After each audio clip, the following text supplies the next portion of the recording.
Good morning, folks. Welcome back to Coffee Time, Tuesday, April 21st edition.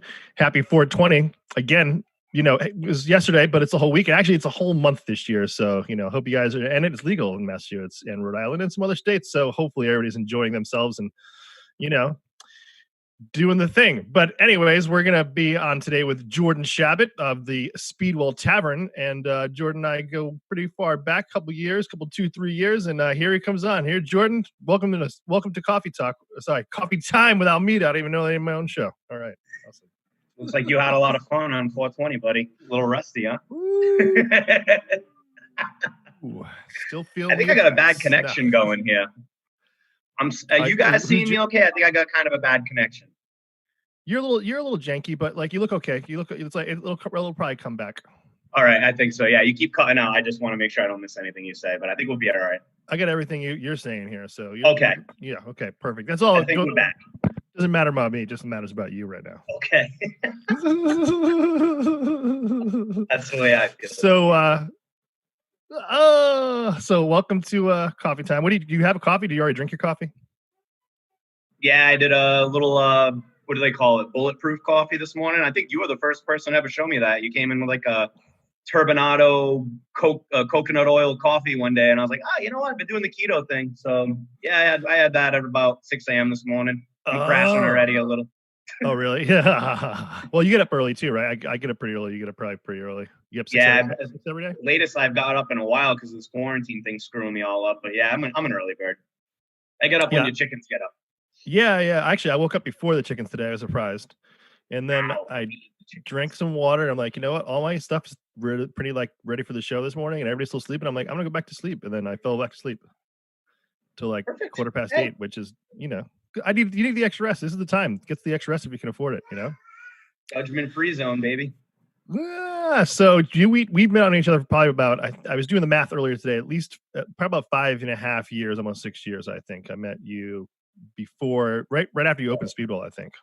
Yeah, the crazy thing about that is, though, we've had all the same circles of friends since we were like probably 10 years old. We're both from Fall River, and I think that's why it feels like we've known each other longer. 5 years doesn't seem like long enough. No, it definitely does. It feels like I've known you forever. Right. It's just the Fall River thing. Everybody in Fall River is kind of loosely related, I think, because we've all experienced. I know you're well traveled too, but yeah, I think everybody Portuguese, I'm just kind of indirectly related. So tell us a little bit. How'd you get into the Bar Biz? I started speaking of the Fall River area, I started the Venus de Milo restaurant in Swansea. Represent. They actually I was on the restaurant side. They called it a la carte. It was their dining. They were a big banquet facility, but they had a dining hall as well. And that's where I worked every other day, every Saturday for 9 years. And my first job when I was 15 with a work permit. And when I kind of branched and learned how to bartend, I worked my way up from busboy to bartender to manager to maitre d'. And when I took that bartending skill, instead of making Shirley Temples and Grasshoppers, scored a gig at Rose Alley Ale House in New Bedford. Kind of got it, really got enthused with beer. That was more of a fast-paced, typical pub-style bar. Worked my way up there, got friendly with one of the owners, invested into the Speedwell. So that's the short. How long Speedwell's going on? Year 6? It'll be 7 years. November 25th. I know. Wow, 7 years, huh? 7 years, 7 long years. I got a gray hair for every day we've been open. Hey, at least you still have the hair to have the gray hair. I was going to say it, but I figured I'd let you do it. The boss is coming in nice up there. You look just you be like, okay, all right, not behind you. I'm not turning around. So let's see here. So COVID-19 just all of a sudden came in one day and was just like, screw you guys. Yeah, and it's, I hate to say why me, but it's affecting everybody, not just restaurants. But, restaurants, we're allowed to be open, but we're not allowed to be open. If we are open, we're kind of frowned upon, but being told to stay open, we're told that we're essential. It's a very confusing time. Well, I feel like it's a Band-Aid over a bullet hole, right? Like, and in my opinion, the government is like, okay, we're going to let you guys do this little bit so we don't really have to come in and fucking rescue you. They're like, oh, you guys can like still stay open. You can do to go. And guess what? We're not going to help you out. Yeah, or they're going to pretend to, and you saw what happened with the PPP loan, and I hope that gets rectified. You saw Shake Shack give some of the money back yesterday.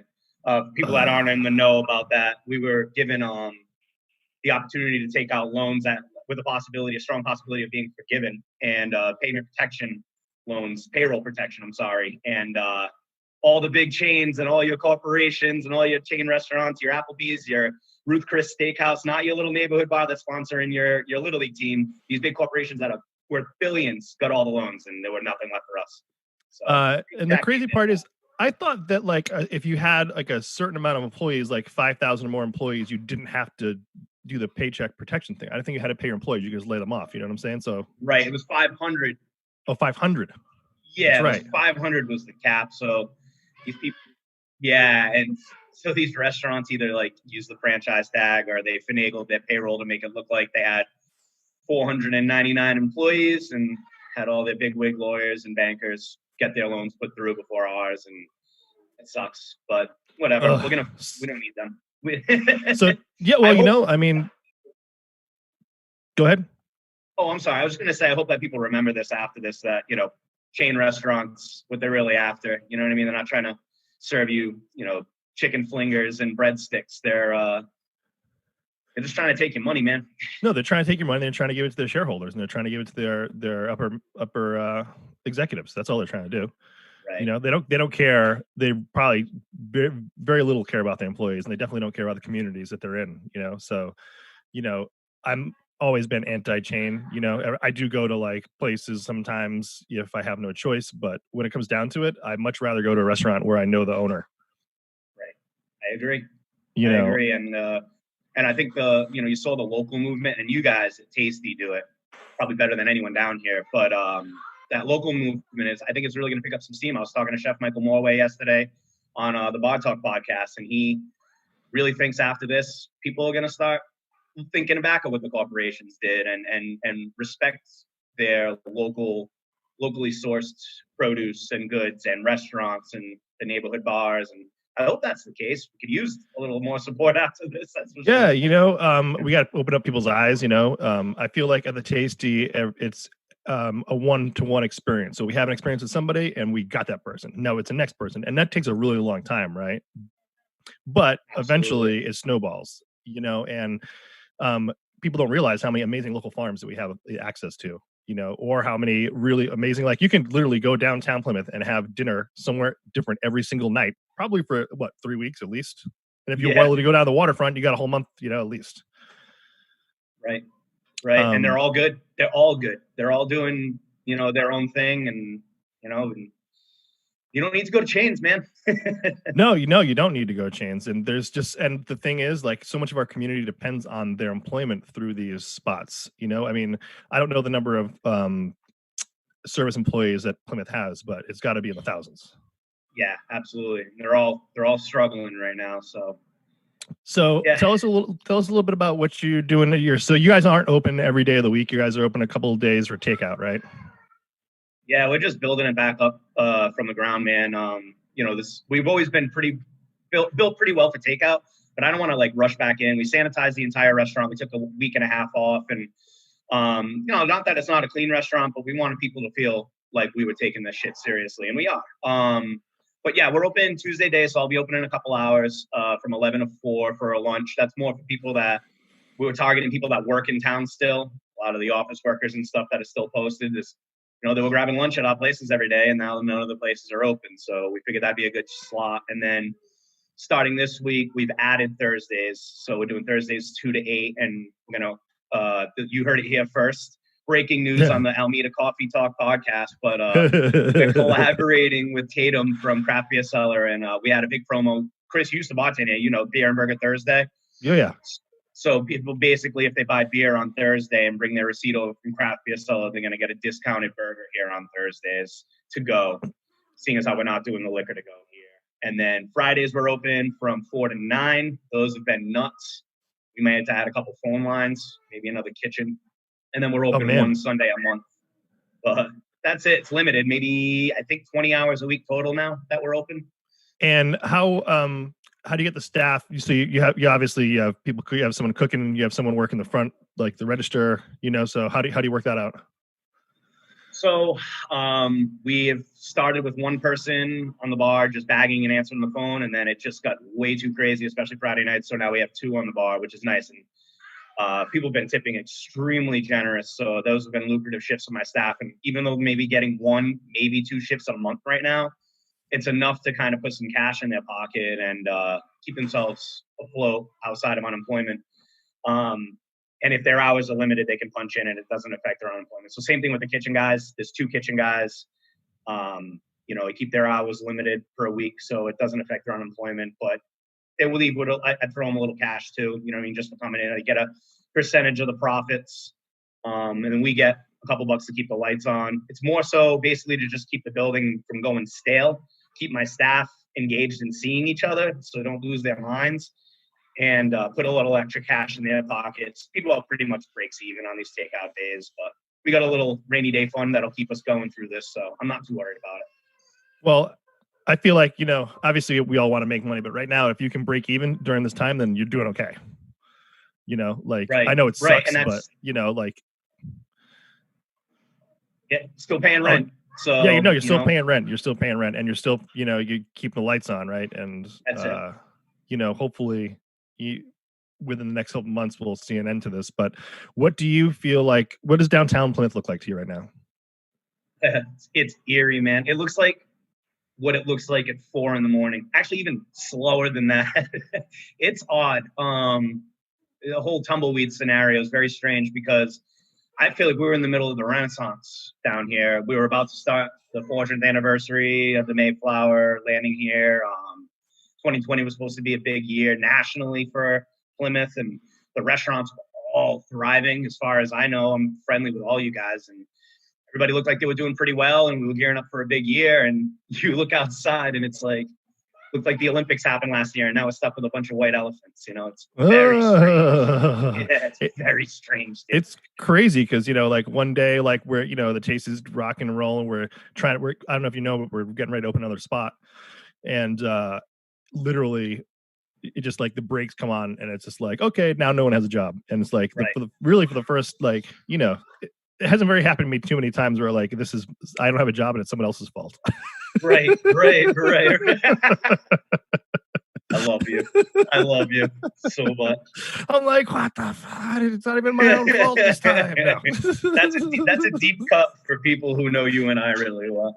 I love you. So how has that been? So I heard about you guys doing that spot, and congrats. That's huge, and I think that's going to be huge for you. I think I have an idea of what your concept's going to be, but how is that going now? That is you still being able to chip away at that, or? Yeah, Nina's working on it.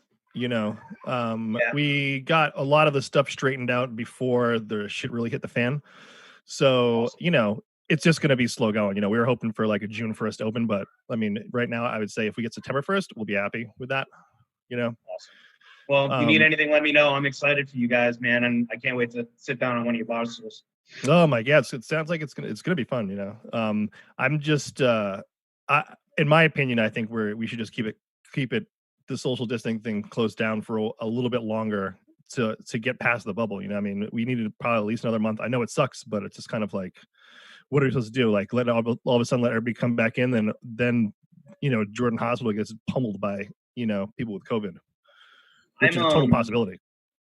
I was on a conference meeting with the chamber the other day, and with a bunch of other restaurant owners. There's about 1,000 of us, and the owner of, I don't know him personally, but the owner of Surfside Smokehouse has a restaurant in Nantucket, and they're a little like a week ahead of us and kind of planning for how to reopen and stuff. And from what the Board of Health presented for parameters and restrictions, it's going to be practical, even if we open May 4th, which I doubt. I think it's going to be more like May 15th, but they're talking about 40% capacity, tables 6 feet apart, only 4 people per table, reservation only, no bar stools, 1 person in a bathroom at a time.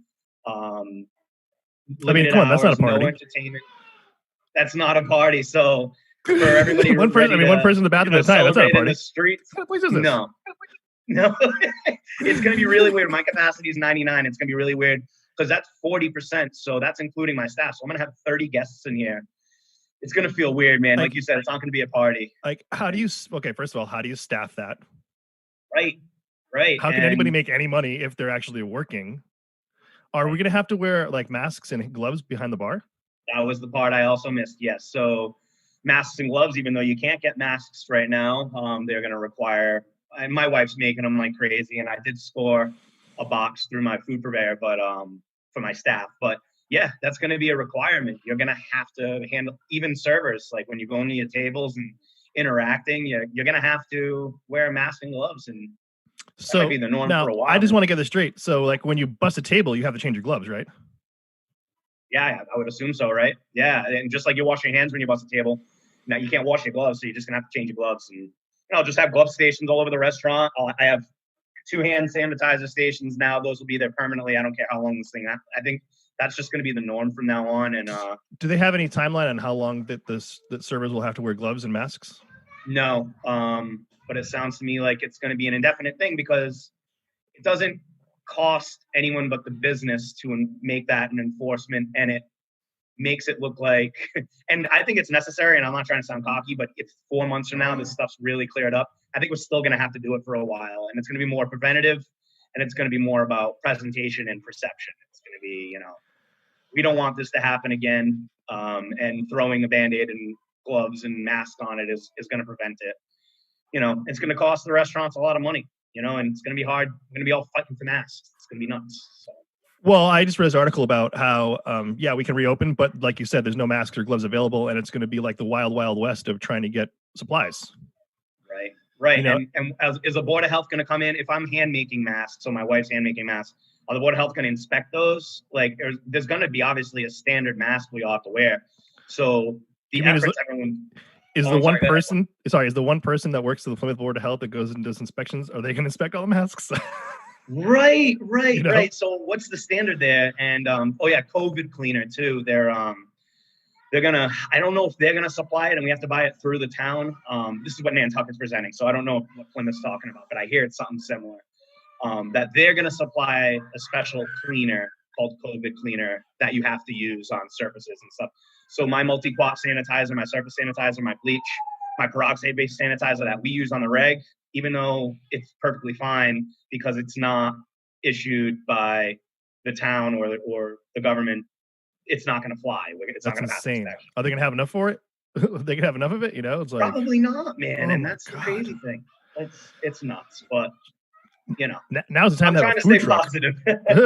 No, I mean, dude, you look like you're doing great. I mean, I'm proud of you for staying open and taking care of your staff. And I know it's really hard. It's like it's what no one knows what the hell to do. Right. We're all just gonna have to go with the flow, take it one day at a time. That's what I'm doing right now. And I'm really encouraged by all the Plymouth restaurant owners. They're all doing what they got to do to survive, and it's an inspiration. It's awesome. Seeing it everywhere, you guys, and it's just awesome. Everyone's just kind of like, you know what? We're all fighters. We're all stubborn as hell. That's why we're in this industry, and we're not gonna let this put a foot on our neck. We're gonna push through it. So yeah, and I personally I don't see a day when the doors are all shuttered downtown Plymouth. I don't see that happening. Right. I think everyone's gonna find a way to make it through this. Yeah, and I mean, maybe we're gonna lose a few here and there, but at the most point, I think that we're strong enough to come through it. We're resilient people, right? And you just gotta figure it out. If you're this is our passion, right? So if your passion's in it, you just gotta figure it out. Right. I've been in the weeds 1,000 times before. This is just an extended weeds. Yeah. You're like, okay, I'm gonna just finish this ticket. Okay, no, I'm just gonna finish that ticket, and eventually all the tickets are done. Exactly. It's just another rush, baby. So, I'll get you out of here in a minute. But have you been watching any Netflix binge? No, not really. I was a big video game guy when I was younger, and then I fell off for like 10 years. I grew up, I got a big boy job. But my favorite video game of all time, Final Fantasy VII, just re-released their remake on PlayStation 4, and I've been going nuts on that. So it's been a nice sort of thing to keep me sane, and it's nostalgic and it's awesome. So yeah, I've been back in the video game world. I've been hitting the vape pen a little too, and smoking a little bit more weed again too. So that's been good too. Yeah. I mean, it takes you down a notch, right? You know, you know what, dude? It's whatever, man. If I'm gonna get judged now, then I'm gonna get judged no matter what. I barely been drinking at all. Very little. Yeah. I mean, I really only drank at work. Right. So you're like sitting around at home. You're like, I don't know. I drink at home, but yeah, I drink a little bit. Like Sarah wants drinks. You know, sometimes I make her drink. Like for a while, I was going online. I might actually go back on today and make a drink. And I literally haven't bought any booze. Oh, do you really? I love watching those. Those were fun. Man. Yeah, no, I like your setup. It was like watching you behind a regular bar. You got your flair, and dude, it's awesome. You should definitely at least once a week, man. Yeah, I was just kind of like, oh, people are sick of me already, you know. So I feel the same way, dude. Show. Dude, I put my fat face on Facebook Live every day to promote this place, but people love it, and you know what? It's, I like seeing what everyone's doing and staying active and staying social without being in the same room, breathing each other's air, and you're doing a good job of that, keeping people positive, and I'm trying to do the same, man. There's nothing wrong with that.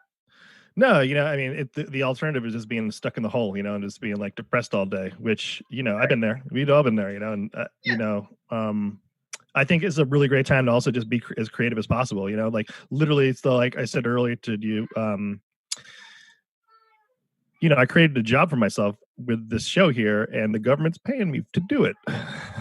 Right. And, under the circumstances, it kind of sucks, but at the same time, it's just like, we can, with our kids all day, we're still doing all this stuff all day. And like our normal escape for me was to go to the restaurant and socialize and do my thing. And now that's taken away from a lot of us. Right. So we had to find something. Right. And it's cool because you're seeing everybody's sort of creative side come out instead of them being exhausted and distracted by their, day-to-day grind.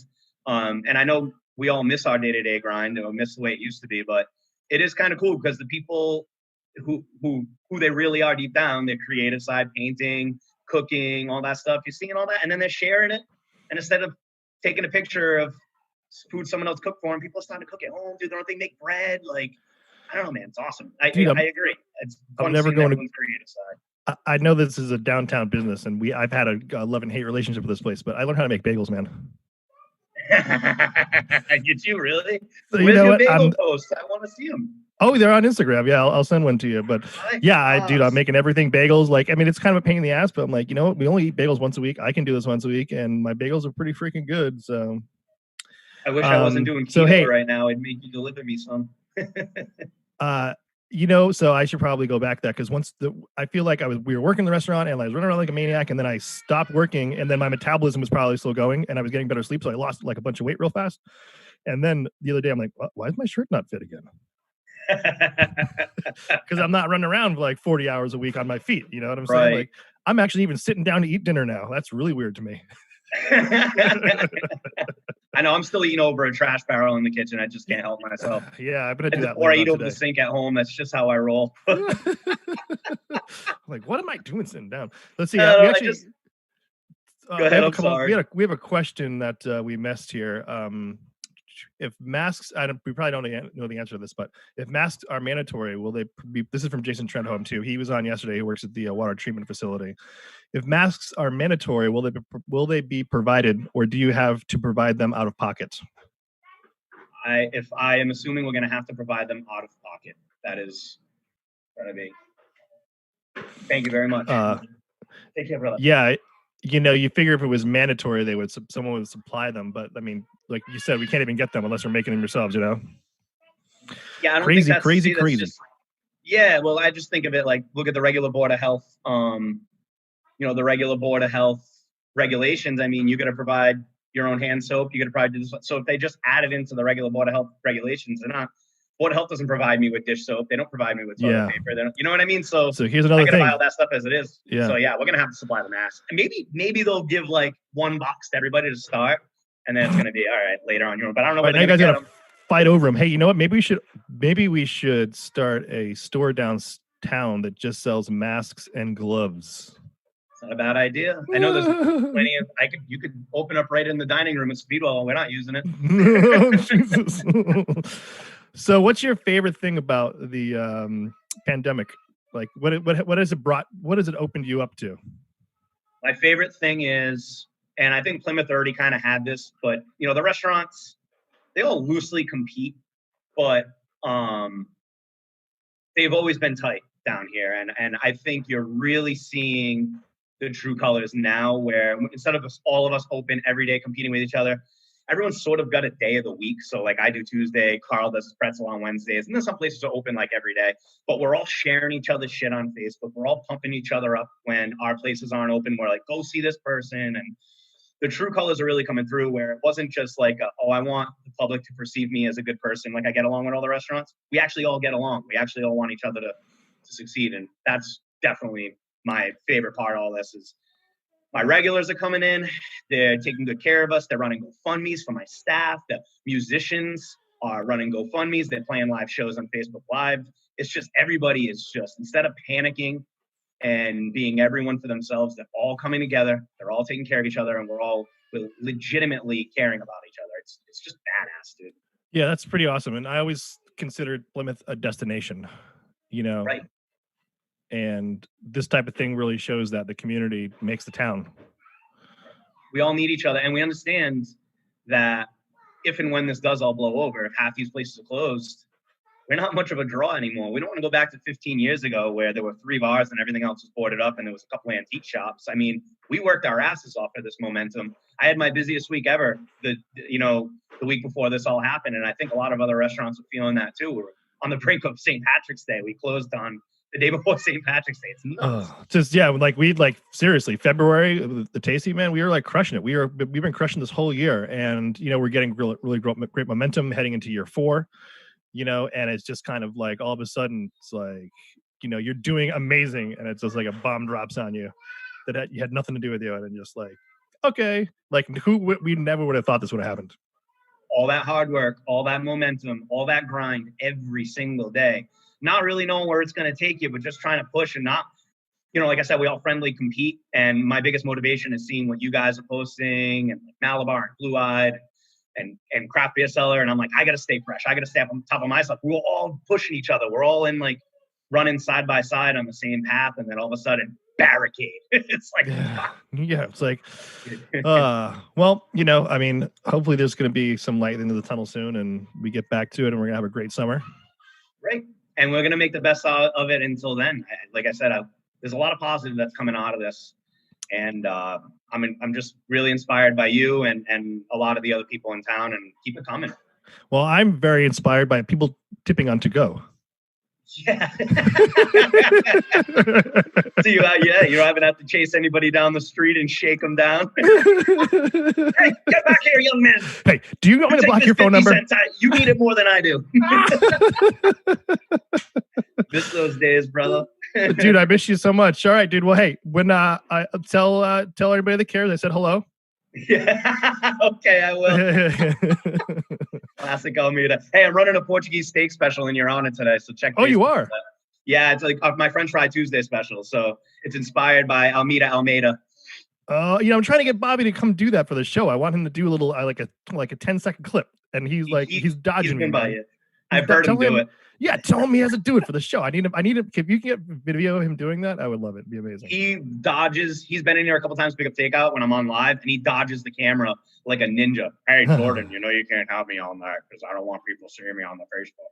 What's he hiding from, man? What's that guy hiding from? I don't even want to know, man. I don't want. He's one of the strangest cats I've ever met in my life. Bobby Windows. Shout out to Bobby Windows, baby. You better watch the show. Where's my Almeida clip, mofo? So any last words before you go on to your day? It's Miller time, baby. It's Miller time. Hot food. All right, buddy. Hot food. Great to see you. Enjoy the day, and I'll talk to you soon, man. You as well, brother. I love you. Thank you for this opportunity. You're welcome. Don't shut your feet off. Just chill for a second till we're done on our side, and I'm just gonna stare at you. So, anyways, folks, thank you so much for tuning in to Coffee Time with Almeida and checking out Jordan Chabot of the Speedwell Tavern here. Tomorrow we have Holly Norwick. I hope I said that right. And she is a pastor, and she does virtual worship. So that's going to be really interesting, and we got some cool questions for her, and she's going to tell us all about how to do worship when you can't go out to worship in the place of worship.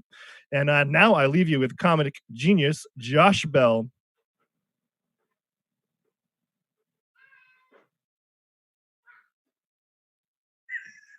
Listen, Frank, we're going to need you to use the accent when you're on the floor, okay? Welcome to the Outback. Can I start you folks off with some drinks, or? Hell of a day for a walkabout, though. Am I right? Can I get you fellas a couple of bevies from the bar? Coffee time with Almeida. Every weekday at 9. Won't you join me for a really fun time?